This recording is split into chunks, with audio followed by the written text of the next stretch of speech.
निवारण क्या है। तो बीमारी के मुख्यतः 6 कारण मैंने लिखा हुआ है। बीमारी के मुख्यतः 6 कारण हैं।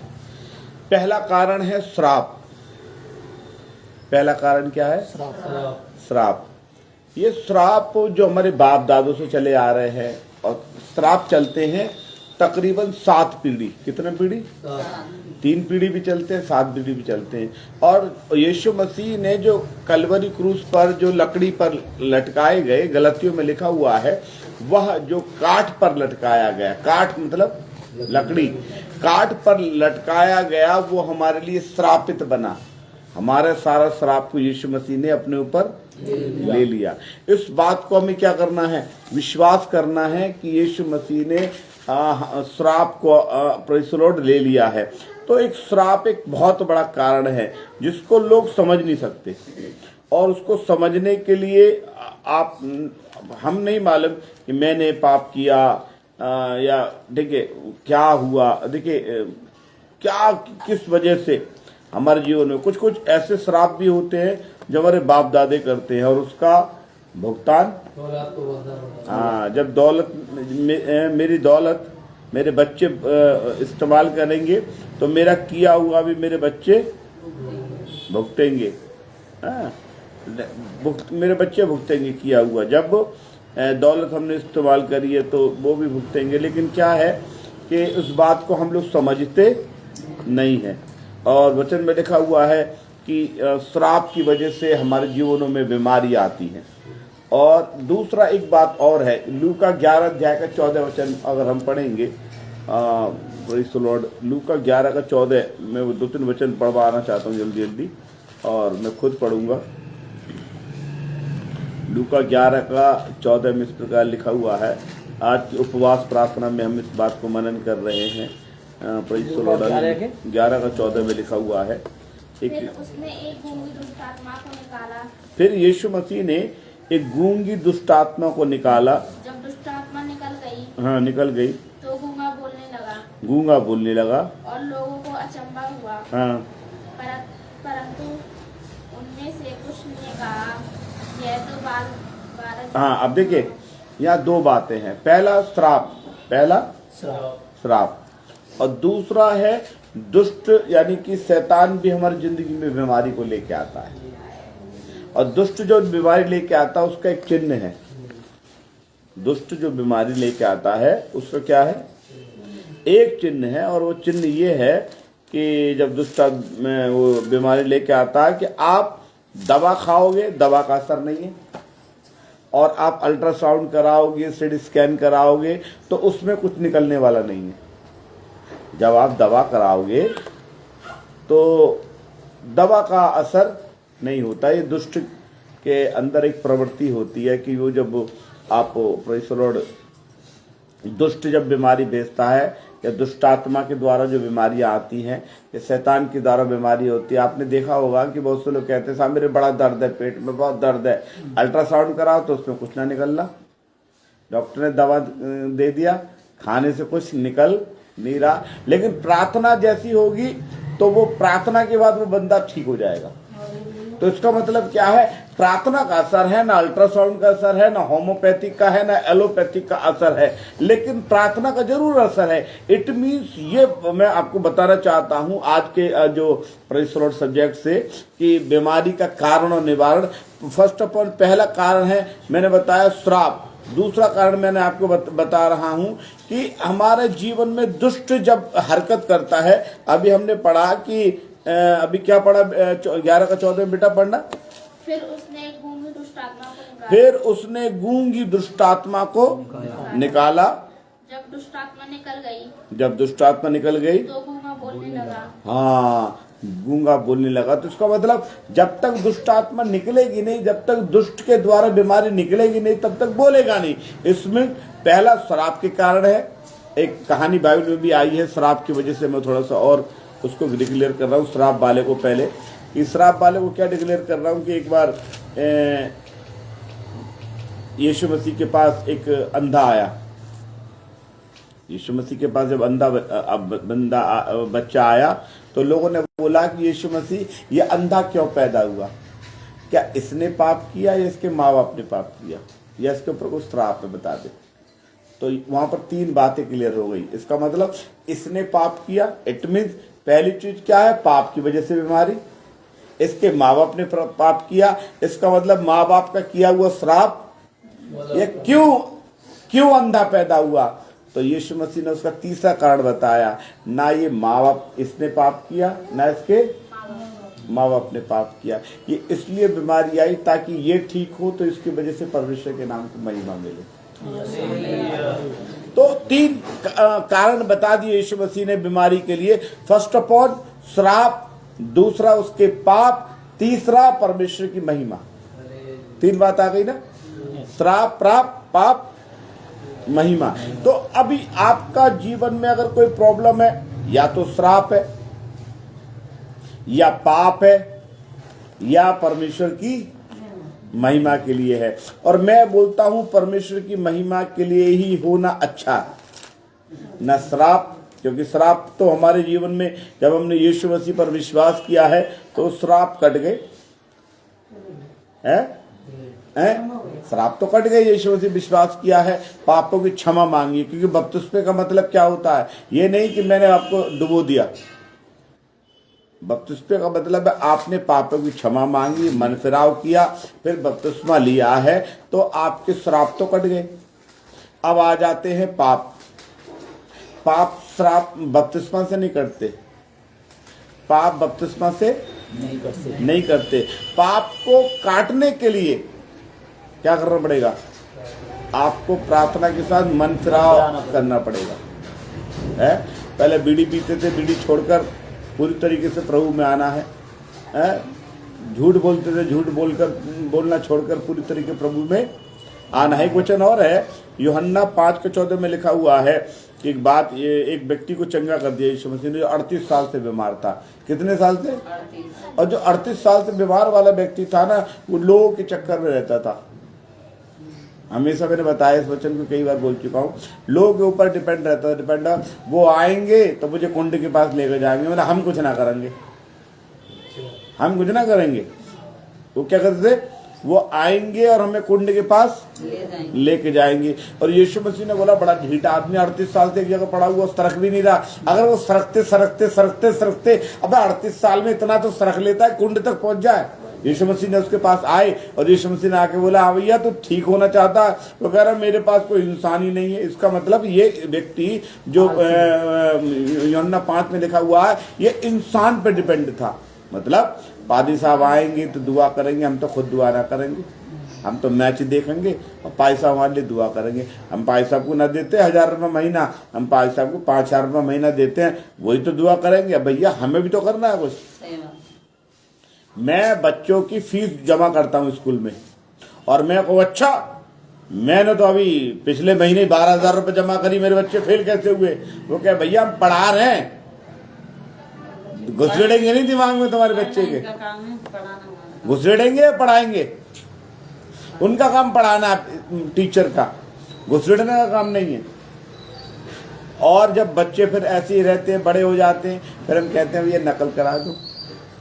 नकल कराने के बाद वो नकली विद्यार्थी बन जाते हैं और अपने जीवन में कभी सफल नहीं हो पाते। ऐसे हम अपने जीवन में सफल क्यों नहीं है? हमने हमेशा सोचा है, पहले माँ बाप प्रार्थना करेंगे, फिर पादी साहब प्रार्थना करेंगे, फिर पादी साहब नहीं करेंगे तो अपोस्टल जी करेंगे, अपोस्टल जी नहीं करेंगे तो प्रॉफिट जी करेंगे, प्रॉफिट जी नहीं करेंगे तो विजेंद्र सिंह करेंगे, विजेंद्र सिंह नहीं करेंगे तो नरूला जी करेंगे, नरूला जी नहीं करेंगे तो कुछ और पादरी साहब को हम बुला लाएंगे।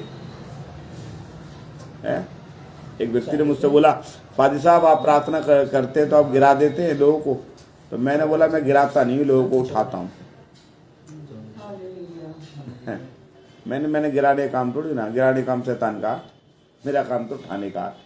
शैतान ने पता नहीं कितनों को गिरा दिया है, दलीला ला के सामने सिमसोन को गिरा दिया, पता नहीं कितनों को गिरा दिया। तो बाइबल ऐसा बताती है मेरे प्रियो कि हमारी जिंदगी में जो बीमारी आती है, श्राप के कारण आती है, पाप के कारण आती है, परमेश्वर की महिमा के कारण आती है, और उसके अलावा दुष्ट भी लेके आता है। कौन लेके आता है? दुष्ट। दुष्ट मालूम कौन है? शैतान। ये हमारे जीवनों में क्या करता है? क्या करता है?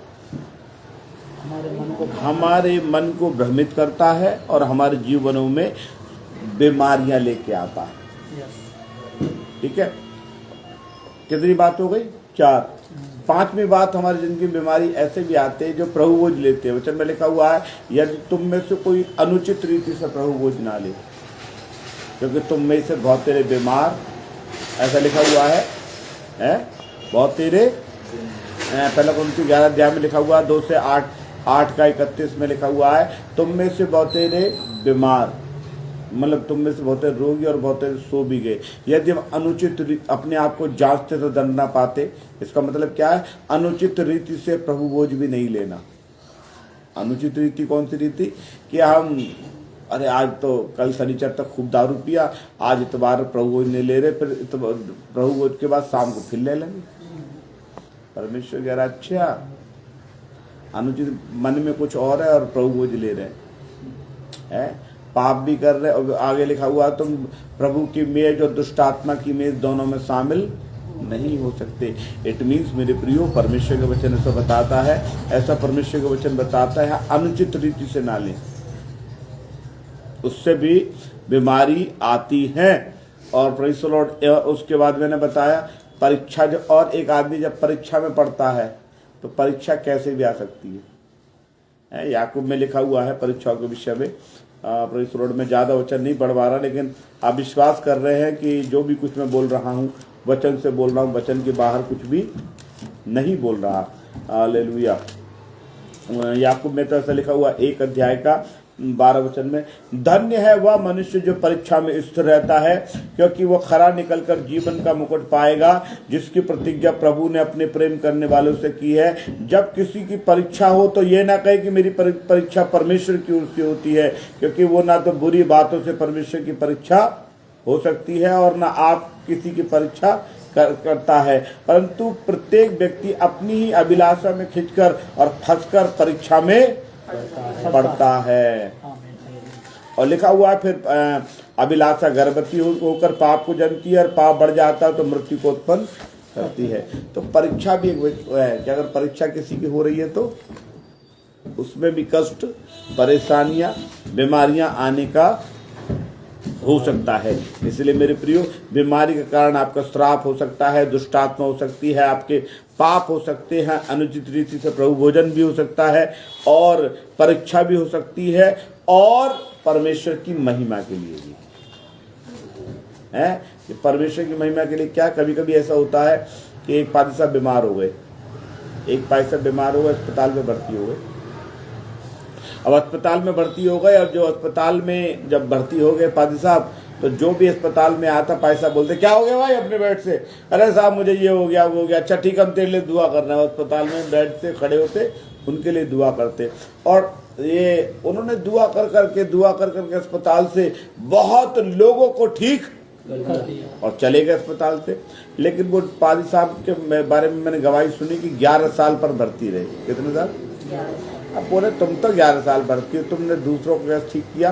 तो हो सकता है परमेश्वर को वहां से इस्तेमाल कर रहा।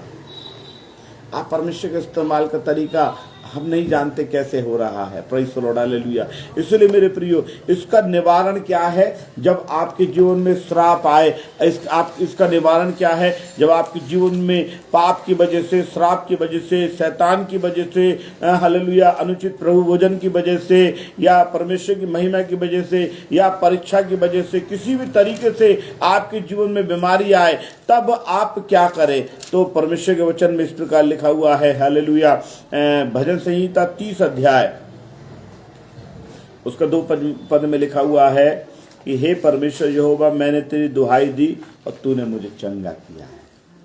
आपको कोई भी सूरत से बीमारियां, परेशानियां आई, आपको दुहाई देना बंद नहीं करना।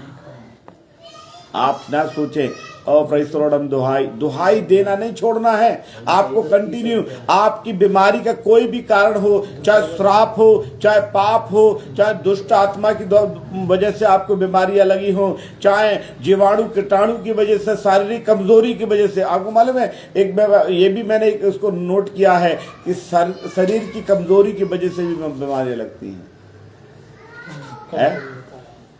जीवाणु कीटाणु, अभी कोरोना क्या था? कीटाणु तो था। जीवाणु कीटाणु की वजह से बीमारियां लगती हैं। परमेश्वर की महिमा के सिद्ध करने के लिए बीमारी लगती हैं, परीक्षाओं में के लिए भी बीमारी लगती है। ऐसे समय में दाऊद क्या प्रार्थना कर रहे हैं? हे परमेश्वर यहोवा, मैंने तेरी दुहाई दी और तूने मुझे चंगा किया है। करेगा नहीं, किया है। इसके लिए क्या करना है? परमेश्वर की दुहाई देना बंद नहीं करना। जब आप परमेश्वर की दुहाई देना बंद कर देंगे तो चंगाइयां आपके जीवन से गायब होना शुरू।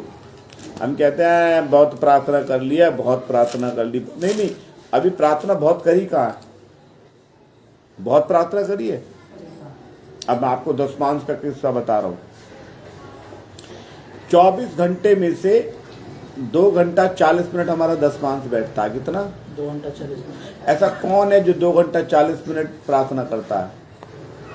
मैं कहता हूं कि मैं करता हूं 2 घंटा 40 मिनट, मैं करता हूं 2 घंटा 40 मिनट।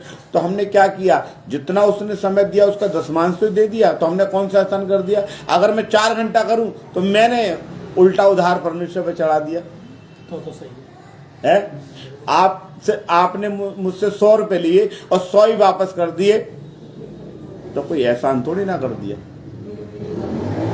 है। आपने चक्रवृद्धि ब्याज लगा के वापस करा, आपने ब्याज लगा के वापस करा कि प्रभु जी आपने मुझे 24 घंटा दिए और मैंने देखो 48 घंटा दुआ कर, मैंने 5 घंटा दुआ करी है। परमेश्वर से हम दुआ कितनी करती है? आधा घंटा सुबह, आधा घंटा दोपहर, आधा घंटा शाम, या आधा घंटा सुबह, आधा घंटा शाम। कितना हो गया? 1 घंटा हो गया। 1 घंटा हो गया। फिर प्रभु हम बीमार पड़े, हमें सुन ले। परमेश्वर कह अच्छा तूने 1 घंटा के हिसाब से लगा ले। रोज के तेरे ऊपर 1 घंटा 40 मिनट तो रोज के तुझ पर चढ़े हुए हैं। पहले पुराना उधार तो चुका दे। पुराना उधार क्या है कि 1 घंटा 40 मिनट उसके चढ़ रहे हैं। और बाइल तो एक बात बताती है कि वो कहते ना कि तू अपना तोड़े की कहानी है ना कि तू अपना रुपया ब्याज पे उठा देता। एक जगह लिखा हुआ है ना, ताकि मैं आता तो ले लेता। तो परमेश्वर कह रहा 1 घंटा 40 मिनट के हिसाब से मैं ब्याज भी लगा के लूंगा तुझसे, सूद भी लेगा और ब्याज भी लेगा। इसलिए क्या ऐसा कोई व्यक्ति है? अब प्रभु के दास ने एक बार में एक परमेश्वर के दास रीनहर्ड बॉन्के, जर्मनी के परमेश्वर के दास थे रीनहर्ड बॉन्के, उनका मैं इस टेस्टमनी पढ़ रहा था, अग्नि के द्वारा सुसमाचार प्रचार। तो वो बता रहे थे कि मैं आधा घंटा प्रचार करने के लिए 3 घंटा प्रार्थना करता हूँ। कितना घंटा? और 1 घंटा प्रचार करने के लिए 6 घंटा प्रार्थना करता हूँ। और एक दिन वो कहते हैं ना लोग, आज शुक्रवार को हमारे उपवास प्रार्थना है, लोग कहते हैं 1 दिन का उपवास रखा है। कोई कह रहा है 1 दिन का कौन रखता? बताओ, कोई है 1 दिन का उपवास रखता है?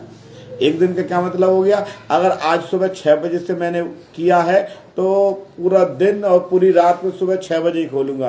कोई 1 दिन का मतलब है 24 घंटा। और हम कितना रखते हैं?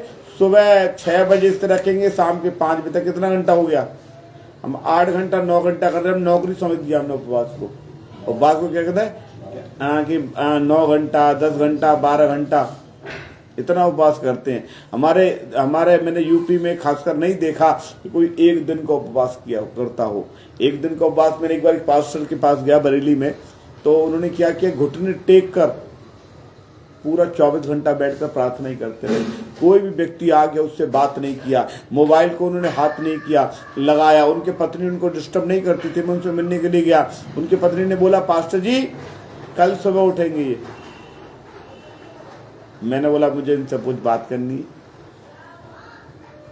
उन्होंने बोला नहीं बात नहीं करेंगे। मैंने कागज पे लिख के उनके आगे रख दिया ताकि उन्होंने पढ़ तो लिया होगा। हालेलुया, प्रेज़ द लॉर्ड, स्तुति करते रहे, पर उन्होंने मुझे कोई उत्तर नहीं दिया। मैंने बोला ये पास्टर, तो मन में आया बहुत ज़्यादा ख़राब आदमी है। तो मैं इतना दूर अलीगढ़ से बरेली आया हूँ और ये मुझसे बात नहीं कर रहा। मैं भी गुस्से में वहाँ से मुरादाबाद निकल गया। दूसरे दिन उसका फ़ोन आया, पास्टर जी आप आए थे, सॉरी, और मैं प्रार्थना में था। और मैं प्रार्थना में होता हूँ तो मेरे पास कलीसिया आए, बैठ के चली जाए, मेरे घर में मौत भी हो जाए तब भी मैं किसी से बात नहीं करूँगा, क्योंकि मैं 24 घंटे के लिए अपने परमेश्वर से एक दिन तो प्रार्थना कर रहा हूँ। अरे उतने 30 दिन दिए हैं, कितने दिन? 30 दिन दिए, तो 3 दिन नहीं कर सकता मैं? 3 दिन का 30 दिन का मतलब 72 घंटे प्रार्थना उपवास नहीं कर सकता। हमारा उपवास 6 घंटे का, 8 घंटे का, कोई 3 बजे तोड़ लेता है, कोई 5 बजे तोड़ लेता है, कोई 6 बजे तोड़ लेता है, कोई 7 बजे तोड़ लेता है। अरे कौन उपवास रख रहा है? इसका मतलब कैसे हमारी बीमारी के कारण हमारा दूर होगा? वचन बताता है कि जब श्राप की वजह से, दुष्टात्मा की वजह से, पाप की वजह से, जीवाणु कीटाणु की वजह से, अनुचित रीति प्रभु लेने की वजह से, या प्रभु की महिमा की वजह से, या परीक्षा की वजह से, किसी प्रकार से भी हमारे जीवन में बीमारी आए तो उसका एक ही निवारण है, परमेश्वर के चरणों में जाना, प्रार्थना करना। ठीक है, पहला परमेश्वर के चरणों में जाना, प्रार्थना करना। दूसरा एक वचन और है, निर्गमन 15 अध्याय और उसका प्रेज़ गॉड 15 का 26 वचन पढ़ेंगे। यहाँ इस प्रकार मरकूम है, इस प्रकार लिखा हुआ है, तब मूसा ने यहोवा की दुहाई दी। अभी दाऊद ने क्या बोला कि मैंने दुहाई दी। दाऊद क्या बोल रहा है? मैंने बीमारी में तेरी दुहाई दी। मूसा भी कह रहे हैं, लिखा हुआ है, मूसा ने यहोवा की दुहाई दी और यहोवा ने उसे एक पौधा बतला दिया जिसे वो पानी में डालकर डाला, और जब वो पानी मीठा हो गया। अब एक बात सोचिए, जब यहोवा की दुहाई दी किसने? मूसा ने। मूसा ने प्रार्थना किया, यहोवा की दुहाई दी, तो यहोवा ने उसको एक पौधा बतलाया। क्या यहोवा ये नहीं कह सकते थे, है मैं चंगा करने वाला परमेश्वर हूं? क्या बताया? अब पौधा बताने का क्या मतलब है? निवारण। पहला निवारण ये है, आप प्रार्थना कीजिए। दूसरा निवारण ये है, परमेश्वर आपको रास्ता बताएगा कि कौन सा दवा खाना, कौन से डॉक्टर के पास जाना। अगर कोई गंभीर बीमारी है, बहुत से लोग कहते हैं अच्छा हम तो प्रार्थना से ठीक हो जाएंगे, हम डॉक्टर के पास ना जाएंगे। नहीं, आप हठ धार्मिकता ना करें। एक व्यक्ति को कैंसर हो गया, बाइबल बताती है, हिजकिया को कैंसर हो गया, और हिजकिया ऐसा रोगी हुआ कि यशायाह ने बोला कि तू मर जाएगा, बचेगा नहीं, तू मर जाएगा, बचेगा नहीं। वो प्रार्थना करता रहा, दुहाई दी, उसने दुहाई दी। दुहाई देने के बाद परमेश्वर ने उसकी प्रार्थना सुना और यशायाह को भेजा, उससे बोला जा, तेरे कितने साल बढ़ गए? 15 साल बढ़ा दिए मैंने। कितने साल बढ़ा दिए? 15 बढ़ गए तेरे। वो खुश हो गया, 15 बढ़ गए। लेकिन उन्होंने बोला एक अंजीर की टिकिया लेना। क्या की टिकिया? अंजीर की टिकिया बनाना, और जहां तेरे फोड़ा है, कैंसर फोड़ा था ना, वहां पर बांध लेना। अब परमेश्वर तूने मुंह से कहलवा दी भाई साहब से, यशायाह से, कि मेरे 15 साल बढ़ गए, तो तू दवाई क्यों बंधवा रहा, पट्टी क्यों करवा रहा भाई? क्योंकि परमेश्वर कह रहा दुहाई भी देना है और उसका निवारण के लिए पौधा या अंजीर की टिकिया, ये मेडिसिन बाइबल बताती है। मेडिसिन भी लेना है, साथ के साथ दवा भी लेना है। दवा से चंगाई नहीं है, दवा से दिमागी संतुष्टि है। दवा से क्या है? दिमाग संतुष्टि। आपने देखा कई लोग नंगे घूमते रहते सर्दियों में, बिल्कुल नंगे। महात्मा लोग देखे होंगे और भी बच्चे लोग देखे होंगे आपने, नंगे पैर, नंगे बनियान में सर्दियों में। आप अपने घर में व्हाइट बस चल रही हो दिसंबर में, बड़े दिन में, अभी पुताई चल रही हो, आप अपने बनियान में, बहुत से लोग पुताई करते रहते, बहुत से लोग लगे रहते हैं, और उसके बाद नहा लेते हैं। नहाने के बाद या घर में बैठ रहते हैं तो इतनी सर्दी चढ़ती है कि यार स्वेटर, जैकेट, ये वो। अबे एक सुबह से शाम तक तुम बनियान में लगे रहे, तब ठंडी नहीं लगी हुई? क्योंकि हमारे दिमाग में बहुत सी चीजें हैं। हमारी बीमारी का जो निवारण है हमारे दिमाग में है। दिमाग सही है तो सब कुछ सही। हाँ, वचन में ऐसा लिखा हुआ, भजन संहिता नीति वचन में लिखा हुआ है, मन अच्छा हो तो औषधि भी काम करती है। मन अच्छा हो, ऐसा लिखा हुआ है, मन अच्छा हो तो औषधि भी काम करती है, और हमारा मन ही अच्छा ना हो तो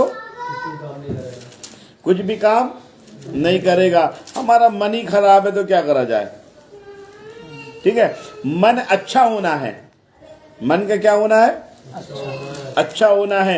मन जब आप स्तुति आराधना में लगाएंगे, मन जब आपका अच्छा होगा तो आपका जो ट्रीटमेंट है, आपकी जो दवा गोली है, वो भी आपके जीवन में काम करेगी। अन्यथा मन बेकार है दवा नहीं करेगा तो कोई काम नहीं करेगी, कुछ काम नहीं करेगी। और आपको मैं बताऊं, जब आप परमेश्वर के पास रहेंगे, परमेश्वर से दुहाई देंगे और अपनी दवा भी नियमित रूप से खाते रहेंगे, निश्चित आपको प्रेज़ द लॉर्ड चंगाई मिल जाएगी। आगे लिखा हुआ उसमें दो बातें बताना चाहता हूं चंगाई के निवारण के लिए मैं बता रहा था। पहला तो उसने पौधा बताया, और क्या लिए बताया 25 में पढ़ेंगे। तब मूसा ने यहोवा को दुहाई दिया, यहोवा ने उसे पौधा बतला दिया, इसे पानी में डाला जाए तो पानी मीठा हो जाएगा।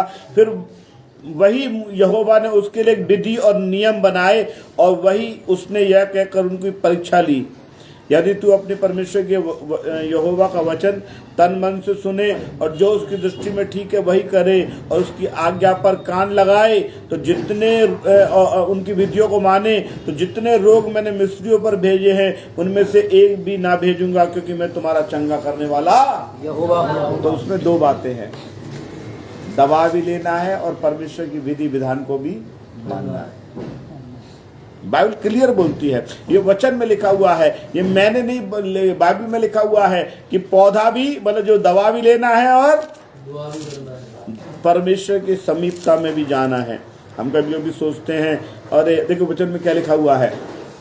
एक और परीक्षा के विषय में बात करना चाहता हूँ कि होशे 6:1 में लिखा हुआ है, चलो हम यहोवा की ओर लौटें या फिरें, यहोवा की ओर लौटें, क्योंकि उसी ने फाड़ा है वही चंगा भी करेगा, उसी ने मारा है और वही घाव पर पट्टी भी। और लिखा हुआ 2 दिन के बाद हमको जलाएगा और 30 दिन हमको उठाकर खड़ा करेगा, तब हम उसके सम्मुख जीवित रहेंगे। तो इसका मतलब क्या है? परमेश्वर कह रहा है मैं तुम्हें चंगाई करूंगा। आपकी बीमारी किसी प्रकार से क्यों ना आई हो मेरे प्रियो, आप दुहाई देना बंद ना करें और आप अपनी टाइम से मेडिसिन भी लेते रहें। मैं मेडिसिन की आज बात क्यों कर रहा हूँ, दवा की बात क्यों कर रहा हूँ? क्योंकि मुझे बाइबल से मिली है, मैं अपनी तरफ से नहीं बता रहा। बहुत से आपको बोलेंगे कि आप दवा नहीं खाना, मैं कह रहा हूँ दवा खाइए, लेकिन दवा का मतलब ऐसा नहीं है कि आप दवा पे डिपेंड रहें। अरे दुआ, एक बार क्या हुआ, अमेरिका की बात बताना चाहता हूँ आपको। अमेरिका में एक बार रिसर्च हुआ। अमेरिका में क्या रिसर्च हुआ कि हम 10 मरीजों के ऊपर दुआ और दवा करेंगे, और 10 मरीजों को हम बस मतलब 2 तरीके के में 10 मरीज, दोनों एक बीमारी से मरीज थे, 20 मरीज में से 10 छांटे कि 10 को तो हम दुआ भी करेंगे और साधारण सी दवा दे देंगे, साधारण सी दुआ के साथ साधारण से दवा ऑर्डिनरी मेडिसिन दे देंगे, और 10 को हम बेहतरीन से बेहतरीन में दवा देंगे, पर उसको दुआ नहीं करेंगे। उसको जांचा परखा गया, मालूम है क्या हुआ कि जिनको दवा के साथ दुआ दी गई वो जल्दी ठीक हो गए। बाइबल तो बताती है कि राजा नबूकदनेस्सर के सामने भी एक केस आया कि 10 लोग छांटे जाएं और उनको राजा को बेहतरीन से बेहतरीन भोजन खिलाया जाए। वचन में लिखा हुआ है 7 लोगों ने, बल्कि 6 लोगों ने बढ़िया बढ़िया भोजन खाया, राजा का चिकने चिकने पदार्थ खाए, बढ़िया कोरमा मुर्गा बढ़िया बढ़िया खाया होगा, बादाम पिस्ते बादाम खाए होंगे। और उन्होंने बोला, डैनियल ने क्या बोला, सदरक मेशक अबेदनगो ने क्या बोला कि हम राजा का अच्छा भोजन नहीं खाएंगे, जो हम साग पात खाते हैं वही साग पात खाएंगे, लेकिन ऊपर वाले का नाम लेकर खाएंगे, यहोवा का, जो सनातन परमेश्वर है।